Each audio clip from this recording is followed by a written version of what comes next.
Quiero dar la bienvenida, ya se les dio a todos ustedes, pero una vez más, gracias por estar con nosotros en esta tarde, en este culto, que espero que estén disfrutando y siendo ministrados por la presencia del Señor, que es realmente lo importante. Gloria a Dios. Vamos a cerrar nuestros ojos un momentito, vamos a orar a nuestro Dios y vamos a pedir la bendición de Dios sobre esta palabra que vamos a compartir en el día de hoy, que sea de bendición, que todos de aquí salgamos bendecidos, ministrados, y que el Señor nos dé a cada uno de nosotros la porción que necesitamos escuchar.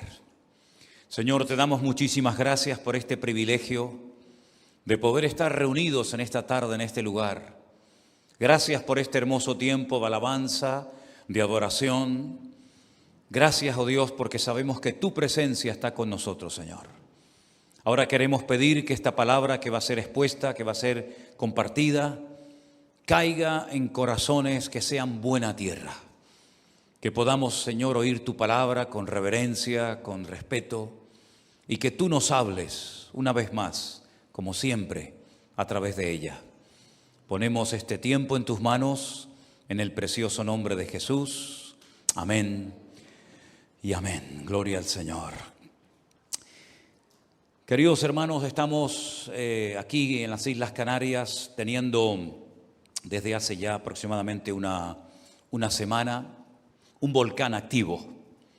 Creo que todos los días en la televisión vemos imágenes de cómo en una isla muy cerca a nosotros se ha abierto la tierra y los vecinos de la isla de La Palma han tenido en algunos sectores, en algunas zonas, que huir despavoridos, perdiéndolo prácticamente todo, huyendo con lo puesto, y nadie sabe cuánto tiempo va a durar esto. Hemos recibido llamadas, WhatsApp, correos de todas partes del mundo. Si de algo podemos estar seguros es que hace una semana miles de personas ni siquiera sabían dónde estaban las Islas Canarias y mucho menos la isla de La Palma, y ahora hay millones de personas en todo el mundo que saben por lo menos dónde estamos. Muchos nos han llamado preocupados porque pensaban que nosotros vivíamos, que estábamos en la isla de La Palma, y le hemos dicho que no, que estamos cerca, pero que no vivimos en la isla de La Palma. Y la verdad es que es tremendo, ¿no? Cada día lo que estamos viendo. Hasta hace una semana todo estaba relativamente tranquilo, aunque había muchos avisos, muchos terremotos de que algo iba a suceder, y ahí están las imágenes. Claro que algo iba a suceder. Y pensando en todo esto, comencé a buscar en la Biblia qué es lo que la Biblia nos enseña acerca de estos fenómenos, de estos volcanes. Y curiosamente habla mucho la Biblia acerca de fuego en la tierra, de volcanes. Y he hecho una selección de versículos que los voy a leer en esta tarde para que ustedes vean que todo esto no es producto de la casualidad. Ahora, déjenme que les diga algo que a mí personalmente me ha llamado mucho la atención de todo lo que estamos viendo cada día sobre el tema del volcán en la isla de La Palma. Ni una vez se ha mencionado el nombre de Dios. Ni una vez se ha hablado de pedir perdón, de arrepentimiento, de buscar ayuda en Dios. Ha venido el rey de España, ha venido el presidente del gobierno, han venido televisiones y periodistas de todas partes del mundo, y continuamente, si os habéis fijado, se repite mucho el tema de las fuerzas de la naturaleza. Contra la naturaleza no podemos, la naturaleza nos supera, no hay nada que podamos hacer para controlar la naturaleza, y continuamente se repiten esas frases, esas palabras. Y yo quisiera darles un pequeño dato que estudiándolo en esta semana me ha llamado mucho la atención. La palabra naturaleza en hebreo es hatevah, y tiene el mismo valor numérico que la palabra Elohim, que significa Dios. En castellano, en español, no se puede estudiar la Biblia por su valor numérico, porque las letras de nuestro idioma no tienen un valor numérico. Pero en hebreo sí. En el texto original de la Biblia se puede estudiar la Biblia con mucho más profundidad y tiene múltiples interpretaciones, hasta a veces una misma palabra que puede significar hasta 750 cosas diferentes, la misma palabra. Incluso hay términos en la Biblia original, en hebreo y en griego, que no existen en ningún idioma del mundo.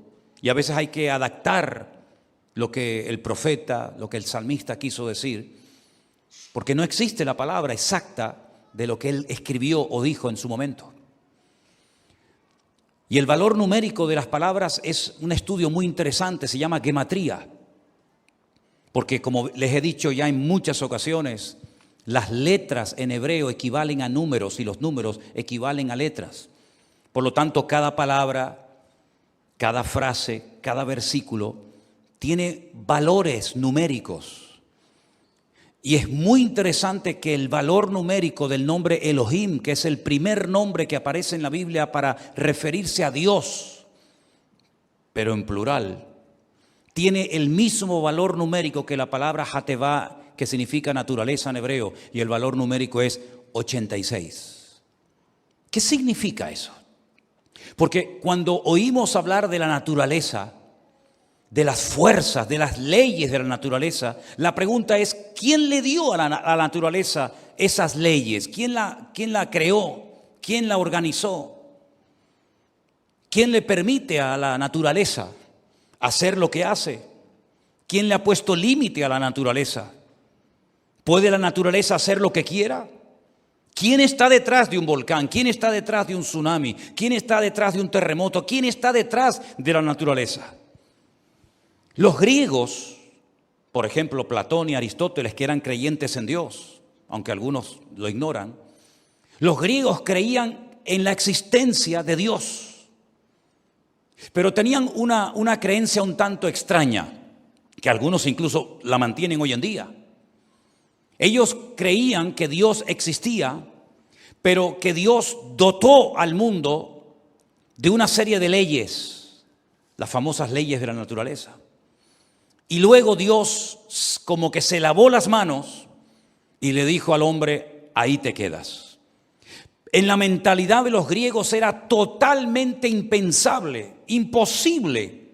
Ellos no podían aceptar que Dios, el creador del universo y de todo cuanto existe, tuviera deseos de intervenir en las vidas de los seres humanos, en ayudar a las personas en sus problemas, en sus necesidades, en ayudar a las familias, en ayudar en definitiva al hombre, al mundo. Para ellos eso era imposible. Creían en Dios, pero repito, un Dios que creó todo, lo dejó todo en su sitio, dio una serie de leyes y se mandó a mudar, como decimos por aquí. Y les dijo, ahí os quedáis. Y en cierto sentido eso es también lo que creía el famoso Albert Einstein, que creía en un Dios creador, en un Dios diseñador del universo, pero que luego no tiene ninguna intención de ayudar a los seres humanos en sus problemas, sino que, si me permiten la palabra o la expresión, búsquense la vida, arréglenselas cada uno como puedan. Sin embargo, vemos en la Biblia algo diferente. Vemos que Dios no solamente creó el universo, y no lo creó única y exclusivamente para que funcione, sino que la Biblia nos enseña, como hemos escuchado en la lectura de esta tarde en el Salmo 19, que a través de la creación, a través de la naturaleza, Dios emite cada día un mensaje a la humanidad. Romanos capítulo 1 dice que el hombre no tiene ninguna excusa, porque las cosas invisibles de Dios, como por ejemplo su eterno poder y su deidad, se hacen claramente visibles, ¿verdad?, desde el comienzo del mundo. Es decir, cuando una persona ve un atardecer, un amanecer, un cielo estrellado, Cuando el hombre observa la creación, puede llegar a la conclusión de que detrás de todo eso hay una mente sabia que lo ha diseñado todo, que lo ha puesto todo con un orden, con una perfección absoluta. Y aunque no sea creyente, puede llegar a la conclusión de que algo existe, hay un Dios, una mente sabia que ha diseñado todo. Y es que la Biblia dice que la naturaleza expresa y le enseña al hombre la existencia y el poder de Dios. Este mundo no se creó de la nada no sale nada, valga la redundancia. Del desorden no sale orden, del orden sí puede salir un caos y un desorden, pero del desorden jamás se podrá producir un orden. Si hiciéramos una pequeña prueba, un pequeño experimento, metiendo, por ejemplo, 1 millón de letras dentro de una caja, y las sacudiéramos y las tiráramos encima de un tapete, encima de una mesa, ¿qué posibilidad hay de que se pudiera escribir una frase que se pudiera entender? No existe prácticamente ninguna posibilidad. ¿Qué posibilidad hay si metiéramos en una caja un montón de piezas, de tornillos, de clavos, de todas las piezas que puede llevar en un momento determinado cualquier artilugio? Y esas piezas sueltas las moviéramos, las sacudiéramos y las lanzáramos al aire. ¿Qué posibilidad habría de que saliera un teléfono o una televisión o una radio? Ninguna. Aunque lo hiciéramos 5 millones de veces, jamás del desorden saldría orden. Por eso dice la Biblia que Dios a través de la creación habla. Y antaño los hombres que tenían más tiempo para observar las estrellas y las constelaciones eran capaces de entender ciertas y determinadas acciones de Dios en lugares lejanos, porque entendían que a través de la creación Dios había emitido mensajes a la humanidad. Y si no, ahora cuando llegue diciembre volveremos a recordar cómo aquellos magos de Oriente, astrólogos, observadores de las constelaciones, discernieron a centenares de kilómetros de donde se había llevado el hecho que el Mesías, el rey de Israel, había nacido. ¿No fue un profeta a predicarles? ¿No leyeron la Biblia? ¿No fueron a ningún culto, a ninguna sinagoga, a ninguna iglesia? Pero ellos, observando las constelaciones, los movimientos de los satélites, la alineación de los planetas, etcétera, etcétera, llegaron a la conclusión de que alguien importante, tremendamente importante, había nacido en Belén de Judea. Y fueron guiados de una forma milagrosa, no por un profeta, no por un hombre, no por un rey, sino por los astros. Y llegaron al sitio exacto donde había nacido el Rey de Reyes y el Señor de los Señores, el Mesías. Y le preguntaron a un rey de carne y hueso, Herodes, ¿dónde está el Rey de los judíos? Porque su estrella hemos visto en el oriente y venimos a adorarle. Una pregunta un tanto extraña, preguntarle a un rey, ¿dónde está el rey? Él podía haber contestado, yo soy el rey. Pero ellos sabían perfectamente que los astros, que las constelaciones, que las estrellas no se habían alineado para guiarlos a conocer a ese hombre que era un títere puesto por el Imperio Romano. Ellos sabían que detrás de ese hombre de carne y hueso era algo mucho más importante. Y probablemente se llevaron una sorpresa cuando entraron en una casa y se encontraron a un niño que no hacía milagros, ni predicaciones poderosas, ni mensajes muy carismáticos y llenos de la unción y de la gracia de Dios, pero ellos llegaron allí y se postran delante de ese niño y lo adoran. Y son capaces de desprenderse de su patrimonio, porque ellos saben que ese niño algún día en el futuro sería el rey más importante de todo el mundo y de toda la eternidad, la humanidad. Es decir, ellos sabían perfectamente discernir las profecías de la Biblia mirando las estrellas y las constelaciones. Lamentablemente, todo eso se fue desvirtuando con el paso del tiempo. Y de la astronomía se pasó a la astrología y el hombre intentó o intenta todavía descubrir a través de los signos del zodíaco, ¿verdad?, lo que le va a pasar mañana con su esposa, con sus hijos, con su salud, con su trabajo, con su presente y con su futuro. Y todo esto es un timo y un engaño. Pero es cierto que Dios creó el universo para que a través de él y a través de las constelaciones y del firmamento y del sol y de la luna, emitiendo palabra, emitiendo mensajes cada día, el hombre pudiera entender que Dios habla. Simplemente hay que sintonizar la frecuencia de Dios. Simplemente hay que captar cuál es el mensaje que Dios está transmitiendo hoy en día al hombre. Y desde el año pasado, cuando estaba solo en este lugar, predicando en las sillas vacías, aunque después me enteré que había mucha gente detrás, vengo diciendo que Dios no ha parado de hablar desde el año pasado de una forma tremenda. Y creo que desde los primeros siglos de la era del cristianismo, Dios no había hablado tan claramente al hombre, a la humanidad y a los cristianos como en este último año. El problema es que muchos se han vuelto otra vez a enredar en lo que llamaban la normalidad. Volvamos a la normalidad. ¿A qué normalidad nos estamos refiriendo? ¿Al materialismo? ¿Saben, por cierto, hablando de materialismo, que la palabra burro en hebreo es hamor y tiene la misma raíz que la palabra materialismo? La palabra materialismo se escribe con las mismas palabras de la palabra burro. Y dice la Biblia que el Señor Jesucristo entró triunfalmente montado en un burro, en algo que representaba el materialismo. Porque el materialismo o lo dominas en el nombre de Jesús o te termina dominando y cabalgando sobre tu vida. Y es interesante notar cómo la Biblia nos habla acerca de Dios, de lo que hace, de lo que dice a través de los fenómenos de la naturaleza. Ya lo hizo en el diluvio. ¿Quién mandó el diluvio a la humanidad? ¿Satanás? ¿Los hombres? ¿Quién mandó el diluvio a la humanidad? Si no fue Dios, ¿quién fue entonces? ¿Quién hizo que cayera fuego y azufre del cielo y destruyera las ciudades de Sodoma y Gomorra? Que hasta el día de hoy, cuando uno las va a visitar en el desierto de Judea, está todo quemado y calcinado desde los tiempos de Abraham y del patriarca Lot en el desierto. ¿Quién hizo que las fuerzas de la naturaleza se revolvieran en contra a Faraón en Egipto y a través de aquellas 10 plagas Dios mandaba un mensaje que algunos lo entendieron y otros no quisieron entenderlo y mucho menos obedecerlo? ¿Quién está detrás de los fenómenos de la naturaleza? ¿Quién domina el clima? ¿Quién domina la creación? ¿Es algo que se domina a sí mismo? ¿Puede un volcán explotar cuando le da la gana? ¿Puede venir al mundo lo que sea a través de la naturaleza? ¿O hay algo o alguien que lo domina y lo controla y le da órdenes concretas y específicas para lugares, para países, para naciones y para el resto de la humanidad? Leamos algunos versículos en esta tarde de la palabra de Dios que nos pueden dar mucha luz en cuanto a lo que estoy hablando. El pequeño libro del profeta Nahum, en el capítulo 1, del versículo 6 en adelante, dice así la palabra de Dios: los montes tiemblan delante de él y los collados se derriten. La tierra se conmueve a su presencia y el mundo y todos los que en él habitan. ¿Quién permanecerá delante de su ira?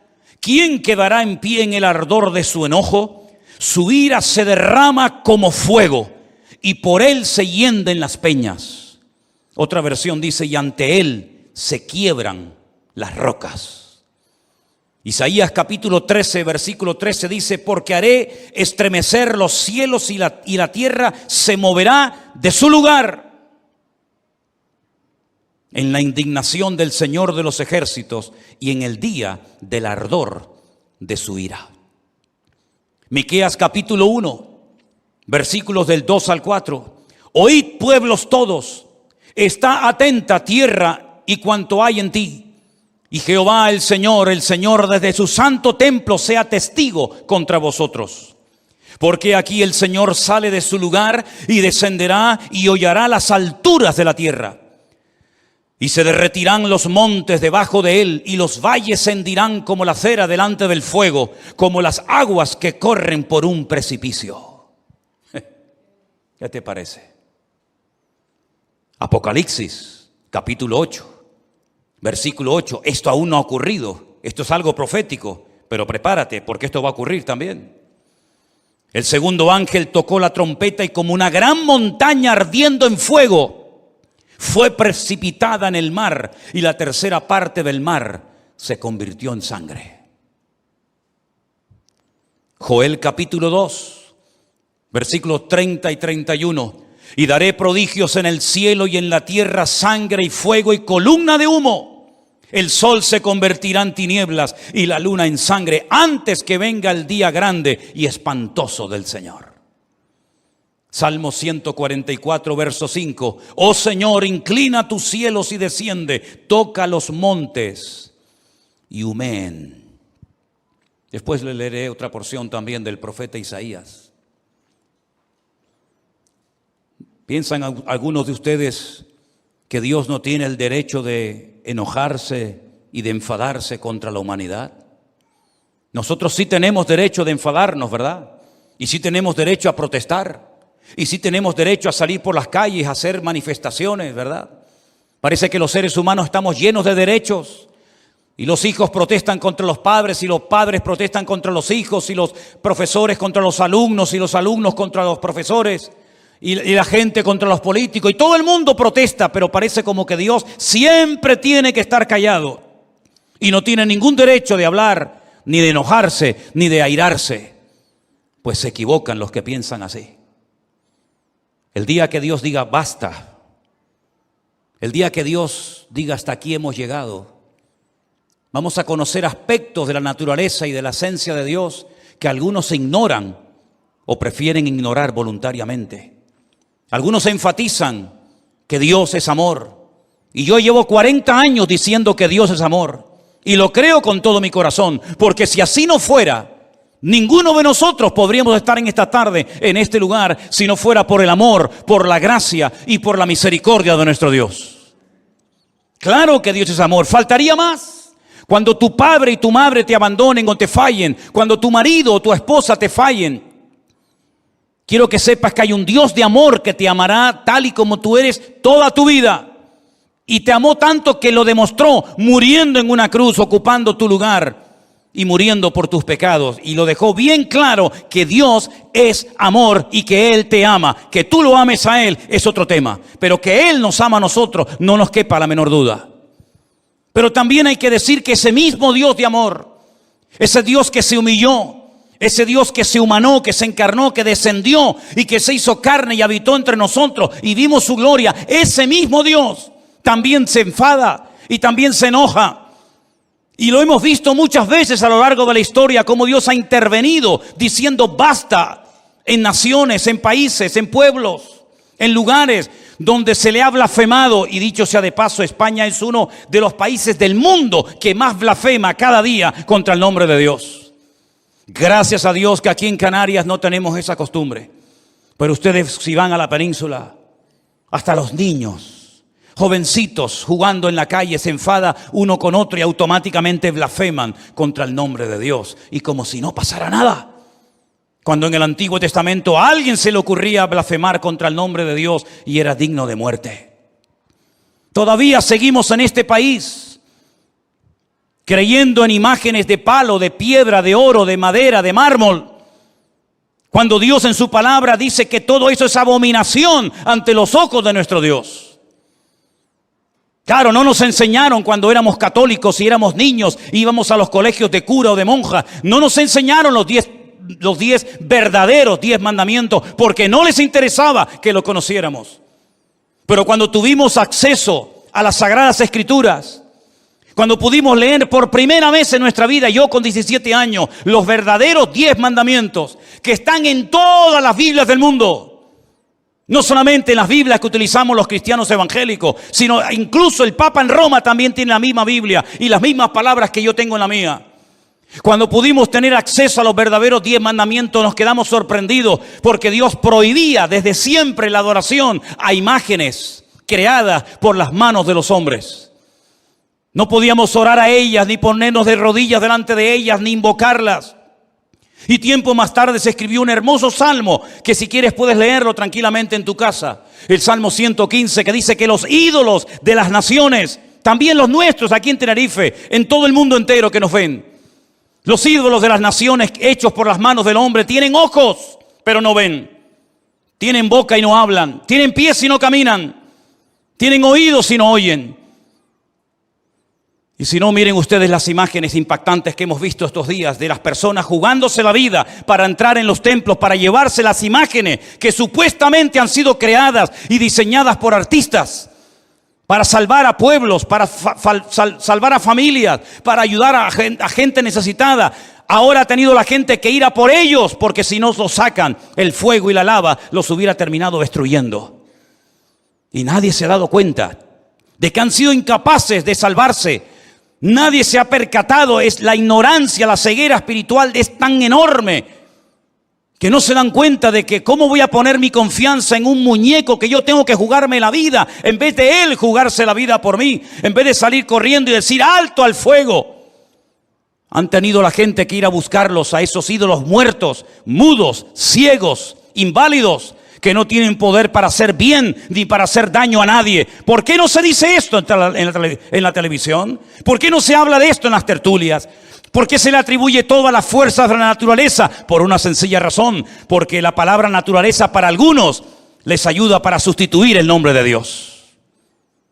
Pero yo no voy a hablar de las fuerzas de la naturaleza, porque detrás de la naturaleza y de sus leyes está nuestro Dios. Y el sol no sale por el este porque le place salir por el este, sino porque Dios decretó desde el principio de los tiempos que el sol saliera siempre por el este y se ocultara por el oeste. Es una ley divina inalterable, y a menos que Dios la altere siempre será así. Y Dios le puso arena al mar como frontera para que no pueda pasar tierra adentro, a menos que Dios se lo permita. En otras palabras, Dios es el que controla el clima, Dios controla los volcanes, Dios controla la naturaleza, porque Dios no ha perdido el control y Dios sabe lo que hace y cómo lo hace y con quién lo hace. Y Dios está mandando un mensaje desde esta pequeña isla, que muchos se han enterado por primera vez en su vida dónde está. Como muchos han conocido al Señor y se han reconciliado con Cristo desde esta pequeña isla, desde esta pequeña congregación, llevando el mensaje del Evangelio a miles y a miles y a miles de personas, como ustedes bien saben. Y desde esa pequeña isla Dios está mandando un mensaje al mundo entero. Es tiempo de arrepentirse, es tiempo de humillarse, es tiempo de buscar a Dios y es tiempo de humillarnos de verdad delante de Él para que Él tenga misericordia de nosotros. Pero nadie habla de esto. Hablan de que van a ayudar a los palmeros a construir sus hogares.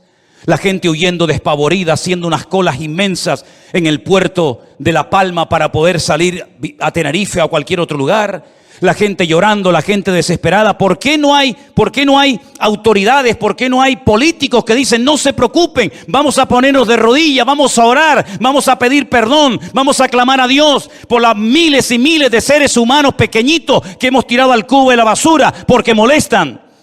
¿Por qué no le pedimos perdón a Dios por haber blasfemado su nombre? ¿Y por qué no le pedimos perdón a Dios por haberlo borrado de la faz de la tierra? ¿Y por qué no le pedimos perdón a Dios por todas las barbaridades que como nación hemos hecho durante siglos? ¿Por qué no le pedimos perdón a los cristianos por haberlos quemado y torturado durante 300 años en este país en algo que se llamó la Santa Inquisición? ¿Por qué no reconocemos que Dios está harto? ¿Y por qué no reconocemos que ese Dios tiene todo el derecho de airarse cuando quiera y cuando le apetezca? Y lo que me extraña no es que haya un volcán en La Palma, lo que me extraña es que no haya más en todas las Islas Canarias.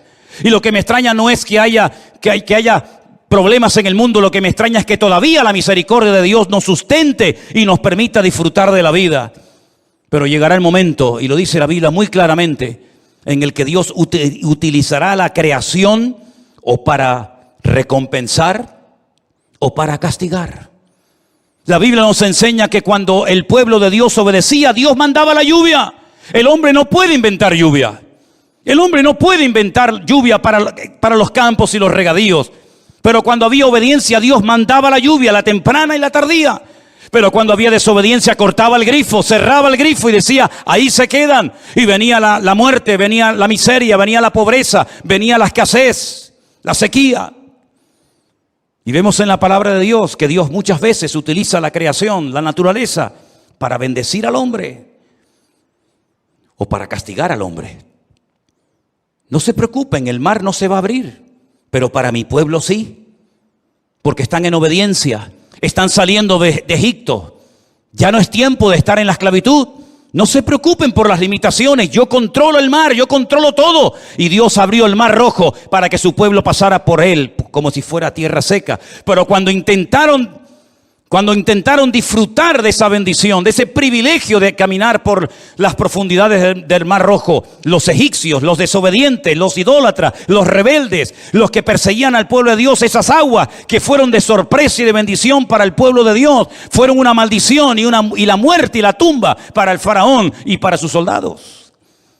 Luego Dios nos trata según nosotros nos comportemos con Él.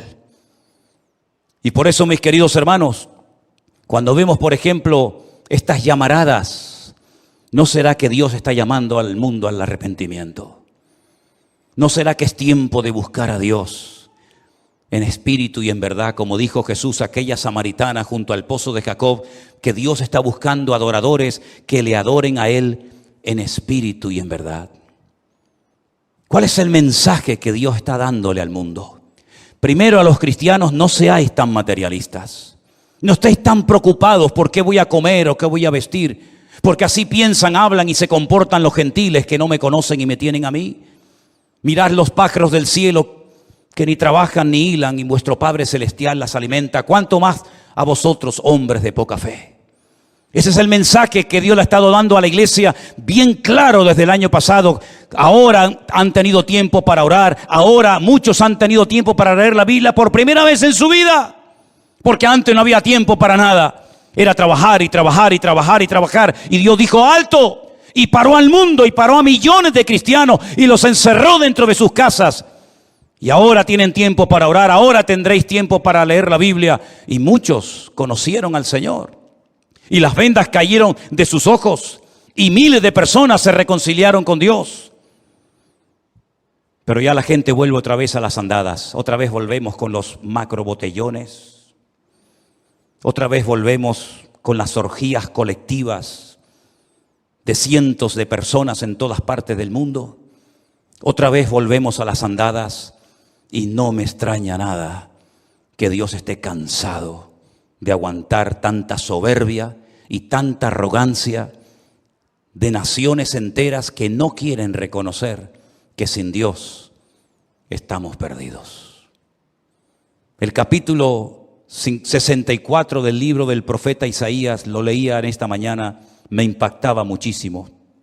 Isaías capítulo 64, los primeros versículos, os los voy a leer. Presten atención, por favor.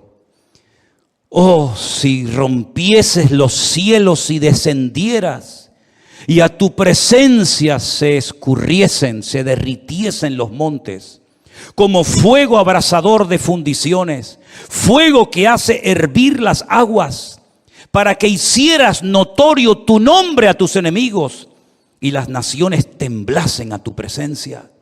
Cuando haciendo cosas terribles, cuales nunca esperábamos, descendiste, fluyeron los montes delante de ti. Nunca oyeron, ni oídos percibieron, ni ojo ha visto a Dios fuera de ti, que hiciese por él que en él espera. Saliste al encuentro del que con alegría hacía justicia, de los que se acordaban de ti en tus caminos. He aquí tú te enojaste porque pecamos, en los pecados hemos perseverado por largo tiempo. ¿Podremos acaso ser salvos? Si bien todos nosotros somos como suciedad y todas nuestras justicias como trapo de inmundicia, y caímos todos nosotros como la hoja, y nuestras maldades nos llevaron como viento.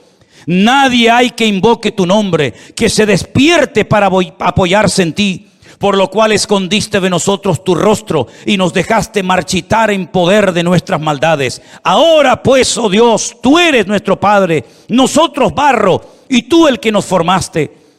Así que obra de tus manos somos todos nosotros. No te enojes sobremanera, Señor, ni tengas perpetua memoria de la iniquidad. He aquí, mira ahora, pueblo tuyo somos todos nosotros.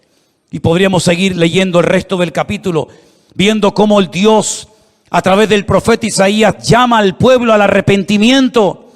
Si hubiera un genuino arrepentimiento en este país soberbio, orgulloso, arrogante, que se cree que puede hacer lo que le da la gana y no pasa nada y Dios no se entera, porque como para algunos Dios no existe, pues se equivocan rotundamente. España tarde o temprano tendrá que caer de rodillas, quiera o no quiera, ante la presencia de Dios.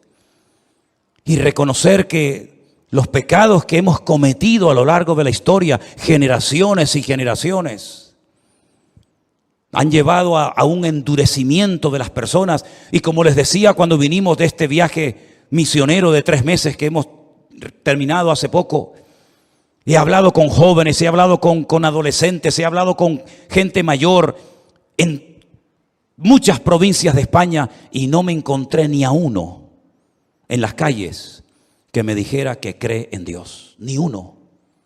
Les contaba mi testimonio, cómo Dios me liberó de demonios, cómo Dios me sanó, cómo Dios cambió mi vida. Y te escuchaban. No discutían como antes se discutía. ¿Qué diferencia hay entre ustedes y los curas, entre vuestra iglesia y no sé qué? No, ya no se discute. Ahora te oyen y te dicen, muy bien, ¿te va bien? Sí, pues me alegro, pero yo no creo en Dios ni en nada de eso. España ya no es lo que era cuando yo hace 40 años salía por las calles y me pegaba 15, 20, 30 y 40 días encima de una plataforma en una calle predicando el evangelio y la gente era quebrantada y caían por el poder de Dios por las calles. Y nunca nos olvidaremos cuando el teniente alcalde de esta ciudad me llamó un día a su despacho y me dijo, ¿qué hacen ustedes que cuando oran la gente en sus casas se caen de espalda? Cosas increíbles que ocurrían en aquellos años. Y tengo hojas enteras llenas de periódicos, de periodistas que venían a ver lo que Dios hacía en aquellos años en las campañas. Sin embargo, hoy en día hay una frialdad, una indiferencia en la gente. Y no me extraña que Dios tendrá que utilizar cada vez mensajes más contundentes y más fuertes para despertar las conciencias. ¿Os parece poco lo que pasamos el año pasado? ¿Os parece poco parar el mundo durante meses y encerrar a millones de personas en sus hogares?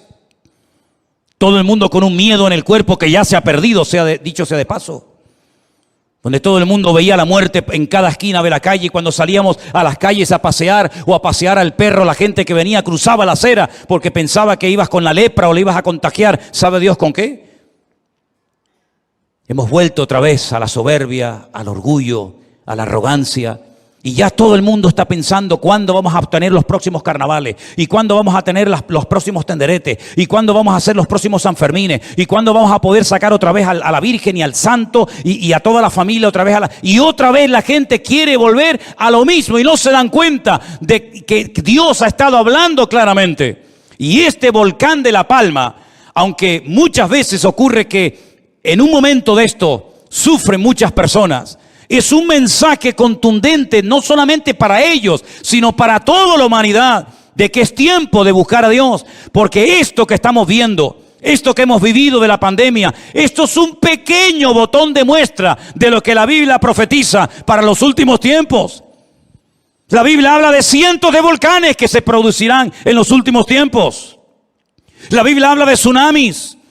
La Biblia profetiza en el Apocalipsis que islas enteras serán absorbidas por las aguas del mar y desaparecerán de un plumazo.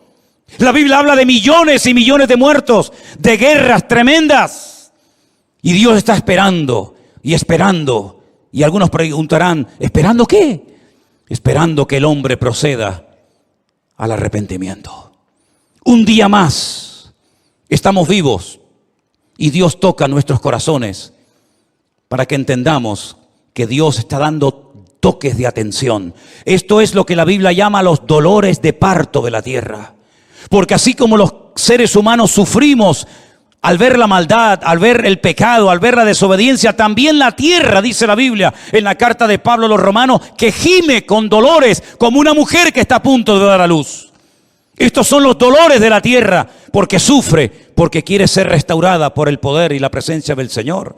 Los árboles, los pájaros, las estrellas, el sol, la luna, el mar y toda la creación de Dios está deseando que Dios venga y ponga orden y ponga su presencia en la tierra. Pero aún no lo ha hecho porque está esperando que el hombre proceda al arrepentimiento. ¿Qué vas a hacer? ¿Qué vas a hacer hoy con tu vida? ¿Vamos a buscar a Dios de corazón? ¿Vamos a aprovechar el tiempo? ¿Te has dado cuenta? Dentro de unos días, octubre, pasará el mes de octubre, ahí otra vez las Navidades. Otro año más que se te ha ido. ¿Y qué es tu vida? ¿Qué ha sido de tu vida en este año? Hemos aprendido la lección, hemos captado el mensaje, estamos hoy más consagrados a Dios, tenemos más conocimiento de la palabra de Dios, tenemos las ideas más claras, o estamos todavía jugando no sé a qué. Dios está hablando, hermanos, ha hablado a través del COVID, ha hablado a través del volcán, y sabe Dios lo próximo que vendrá. Y no terminará una desgracia para venir otra y otra y otra y otra, y así hasta el final de los tiempos, hasta que veamos venir en las nubes a nuestro Señor Jesucristo y nos iremos para siempre con Él. Aprovechemos el tiempo, pongamos nuestra vida a disposición de Dios, porque Dios está hablando muy claramente, y el que no quiera entenderlo no podrá decir nunca que no tuvo la oportunidad de conocer cuál era la voluntad de Dios para nuestras vidas. Cierra tus ojos ahí donde estás en esta tarde y piensa en esto que has oído. Dios está dando un mensaje a la tierra. Dios está mandando un mensaje a las naciones. Si no es porque hay hambre, es porque hay terremotos o hay huracanes o hay volcanes. Pero Dios no para de hablar. Y la única esperanza que le queda al hombre es buscar a Dios en la angustia. Desde la angustia invoqué al Eterno y Él me respondió, dijo el Señor, o el salmista en su palabra. Es tiempo de que busques a Dios, no importa si eres anciano, joven o niño, da igual. Es tiempo de que digas, Señor, ¿qué es lo próximo que tiene que pasar para que te busquemos a ti? Ha quedado bien claro, queridos hermanos, que los ídolos de las naciones no tienen poder para nada. Creo que ha quedado bien claro con lo que estamos viendo en estos días, que el único que tiene todo el poder para cambiar las circunstancias es nuestro Dios. Y yo espero que todos los palmeros, que todos los canarios y que millones y millones de personas agachemos nuestra cabeza y nos arrepintamos delante de Dios, no delante de los hombres, de los pecados que hemos cometido. Y le pidamos perdón a Dios. Y le pidamos al Señor misericordia, porque los tiempos que se avecinan son difíciles y peligrosos. Pero también son tiempos en los que Dios demostrará su gracia y su gloria, siempre y cuando hagamos las cosas decentemente y con orden. Queremos darte gracias por tu infinita misericordia, Señor. Queremos darte gracias, Señor, por el privilegio que nos das de poder entender tu palabra, de poder entender los tiempos y por la visión y el discernimiento espiritual que le das a tu iglesia. Señor, ayúdanos a despertar. Ayúdanos, Señor, a darnos cuenta de que el tiempo se acorta y que todo esto que ocurre a nuestro alrededor no es producto de la casualidad, sino tú estás hablando y hablando y hablando a tu amada iglesia. Levántanos con el poder de tu diestra. Abre nuestros ojos. Quita nuestra ceguera espiritual. Rompe, Señor, cualquier fortaleza espiritual de nuestra mente. Y que te veamos a ti. Que te veamos y te invoquemos a ti. En medio de la necesidad. En medio del dolor y de la angustia. Que te busquemos a ti, oh Dios eterno. Toda la gloria te la damos a ti, Jesús.